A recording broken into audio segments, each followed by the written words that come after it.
Супер ТВнын жалпы көрүүчүлөрүнө салам. Бүгүн Кабаулы Кожомкул атындагы спорт сарайында "Мен ырдасам, мен жашайм" аттуу кайрымдуулук шоу концерт өтүү алдында турат. Бул концертте ден соолугунун мүмкүнчүлүгү чектелген балдар өздөрү сүйгөн, өздөрү жактырган бир ырчысы менен чыгарма аткарат. Бир нече мүнөттөн кийин бул концертибиз дагы башталат. Мына өзүңүздөр көргөндөй элдер дагы чогулуп калды. Андыктан бизден алыстабаңыздар.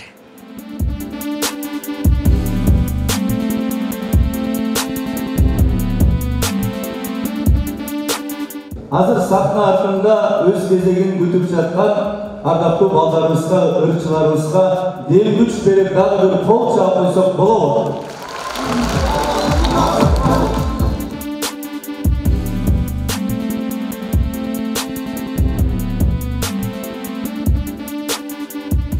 Мынакей биздин Айдана айым ушул мырза менен чыгарма аткарды. Канча убакыт даярдандыңыздар?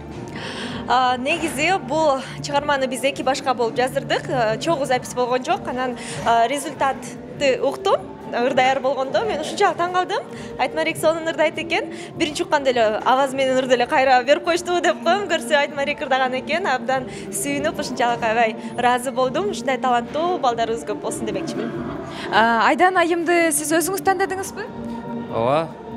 Бизге НМГ фондунан концерт башталганда эле, уже даярдык башталганда эле ырчылардын списогун жөнөткөндө мен өзүм Айдана Дека менен ырдасам болобу деп өзүм тамдап алгам. Эмнеге Айдана Дека? Айдана Дека өзү айтып кеткендей эле абдан таланттуу айым. Чыгармачылыгын баалайм, сыйлайм. Мага жагат, ошон үчүн тамдадым. Кайсы чыгармасы сизге көбүрөөк жагат? Эсиңизде калган чыгармасы барбы? Негизи Айдана эженин бардык эле чыгармасын мындай угуп билебиз, бирок жатка билбейт экенбиз да. Концерт кандай өтүп жатат? Концерт айта кетсем аябай сонун өтүп жатат. Мен чыккандан бери андан да сонун болуп кетти десек болот, Сүйдүм экөөбүз чыккандан бери. Анткени элдин маанайы сонун, эл толтура, зал толтура эл экен. Анан өзгөчө ушул колдоо көрсөткөндөр аябай сонун болуп жатат. Сиз биринчи ирет мындай концертке катышып жаткан жоксуз, Ооба, мен көп жылдан бери бул проект менен чогуу иштеп келебиз. Чогуу көп концерттерге чыгып жүрөм. Мунусунда дагы өзгөчө болуп жатат. Сиз биринчи жолу катышып атасызбы? Ооба, мен биринчи жолу катышып жатам бул концертке. Эмне себептен Аваз Акимов айтыңызчы? Мен жакшы көрөт. Билбейм, мен бул байкенин ырларын баарын билем, баарын угам, дайыма эле угуп. Мен башка концерттерине да постоянно келип жүрөм да Аваз байкенинчи. Ошо ырлары шаңдуу болуп, мага жаккан үчүн ошого тандадым. Сизге жаккан, эң жаккан ыры кайсыл Аваз Акимовдун? Аваз Акимовдун эң жаккан ыры мага Гүл кыздар деген ыры жагат. Азыр аткарып бере аласызбы ушул жактан? Ой, жок, мен жакшы билбейм. Бирок ушул чыгарма сизге өзгөчө жагат, Ооба, анан могу Аппагым деген жагат.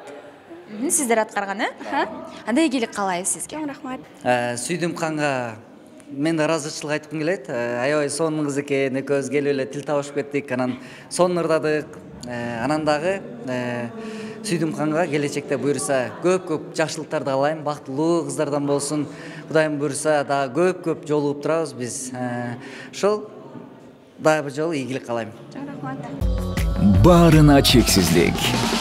Социалдык тармактар, мессенджерлер, каалаган түйүндөргө чалуулар, ОТВ менен сүйүктүү телеканалдар, миңдеген фильмдер жана сериалдар.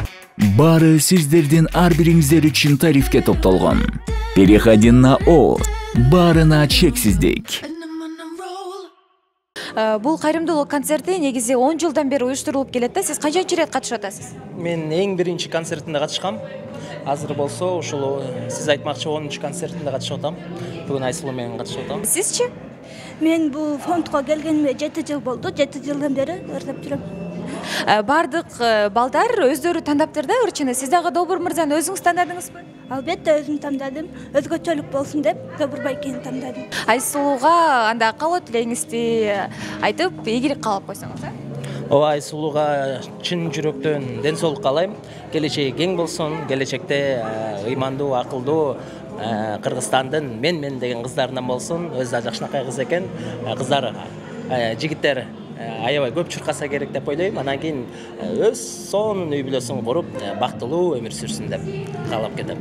Кийинки ырчыбызды ортого чакыралы, алдыңыздарга Алмаз Шадаев мырза менен Назгүл айымды чакырып коюуга уруксат бериңиздер.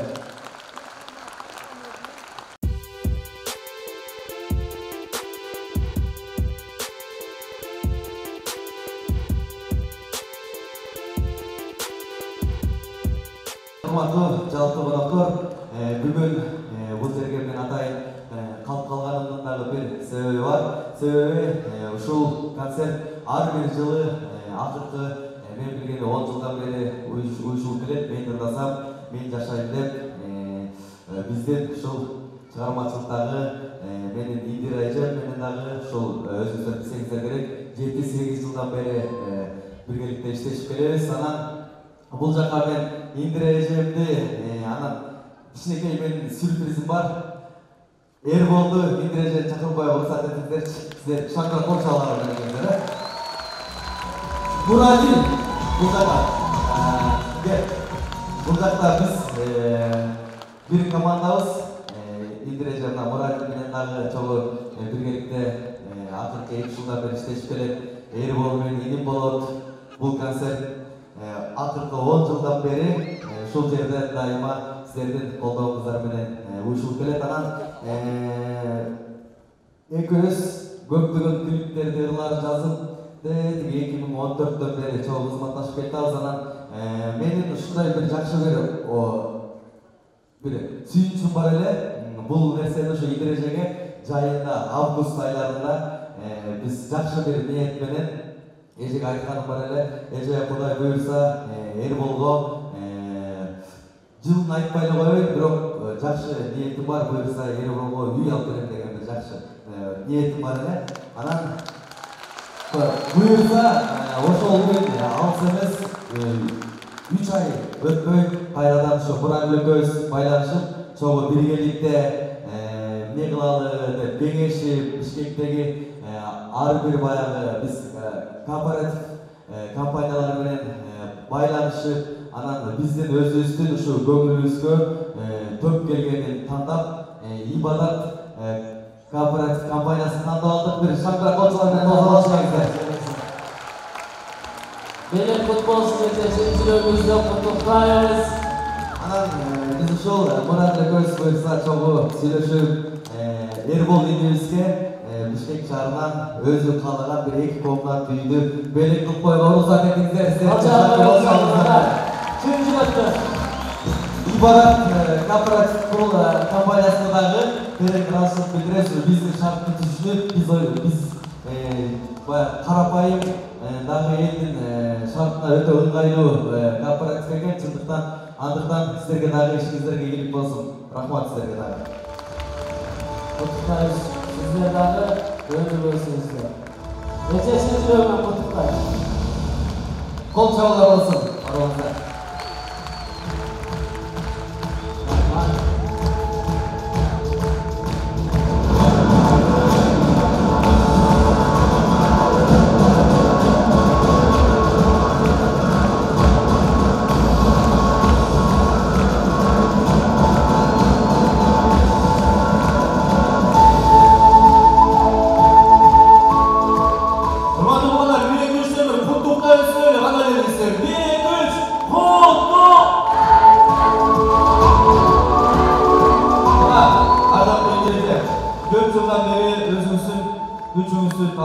Ушул жигиттерге тартылатыңызга түн уктабай, түн ой клип тартып жүргөн канча күндөр өттү.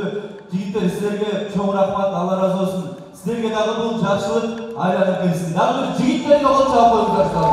Көрөзөндө мықты жигиттери, Алмаз мырза сизге ыраазычылыктан чоң рахмат. Индиреликке дагы бир жолу чын жүрөгүбүздөн сизди куттуктайбыз. Рахмат. Келиңиз. Бисмилла микрофонуңузда.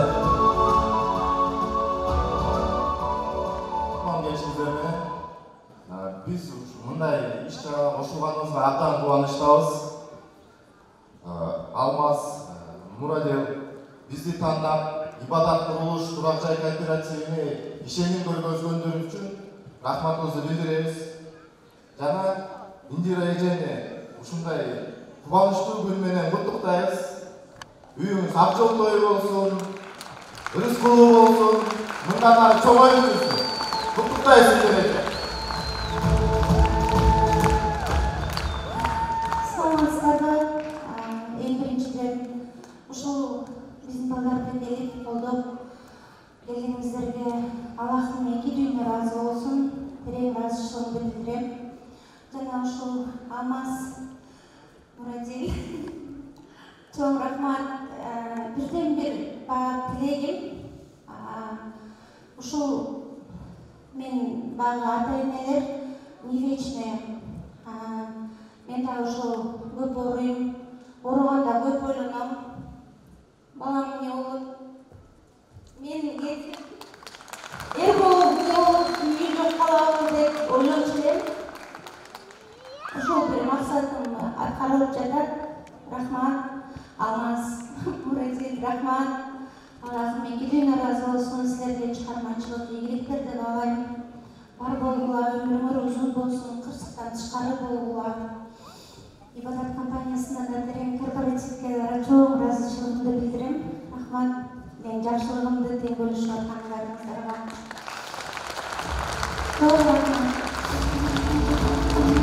Индира эжеке, кубанычыңыз койнуңузга батпай жатса керек, кандай сезимдер болуп атат? Бактылымын, өтө. Ал сезимдерди сөз менен айта албайм. Өтө, бул менин баягы кыялым, балдарыма болгон максатым.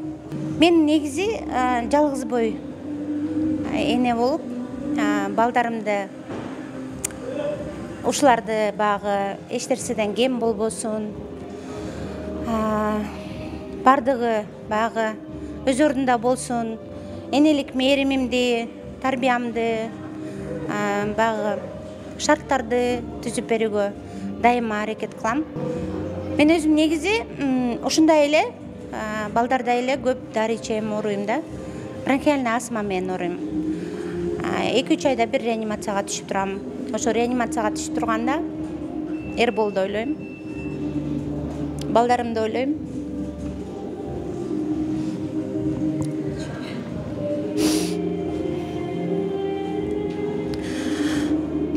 Анан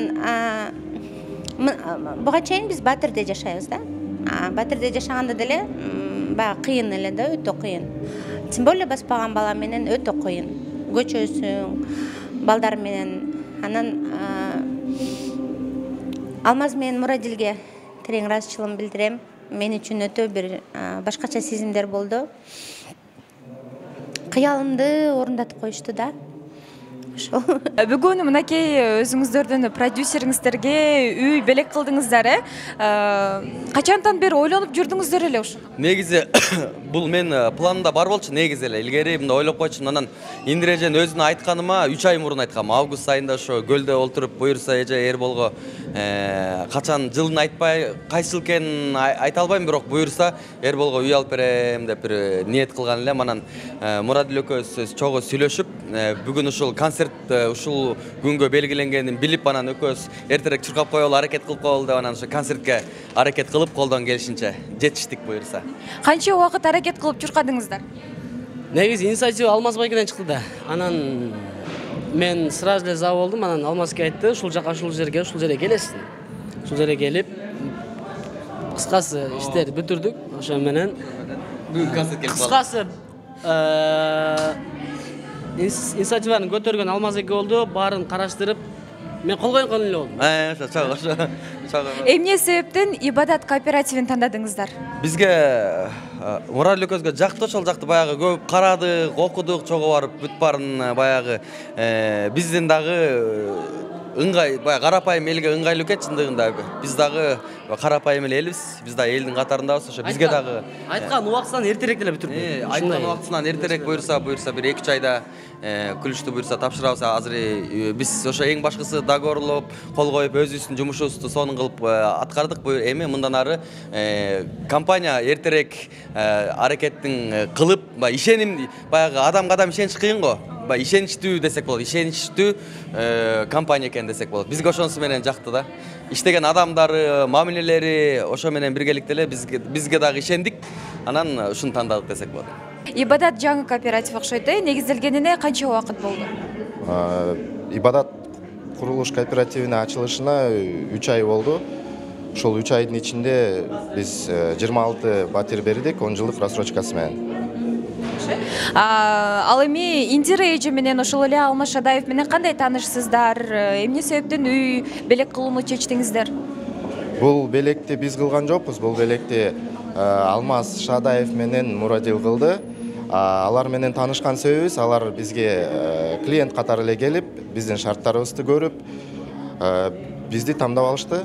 Негизи сиздердин кооперативдин шарттары кандай? Мисалы, сиздерден үй алуу үчүн эмне керек болот? Баштапкы пайызы ошол эле. Биздин кооперативдин шарттары атайын биздин элибизге түзүлгөн. Биздин элибиз жеңилирээк үй алыш үчүн. Азыркы убакытта үйдү сатып алыш оор. Негизи строительный компанияда рассрочкалар 1-2-3 жылга берилет да. А биз болсо ошону атайын 10 жылга чейин создук рассрочканы. Анан банкка караганда биздин переплата ошо 10 жылдын ичинде 3% болот. Баштапкы үй алганда канча пайызын төлөө керек? Баштапкы үй алып атканда 25%-ын төлөш керек. Андан кийин 10 жылга бөлүнөт экен. Калган каражатты кооператив кошуп берет. Ошол кошуп берген акчаны биз 10 жылга бөлүп беребиз. Проценти жок, пайызы жок, переплатасы жок. Демек, элибизге ыңгайлуу экен, э?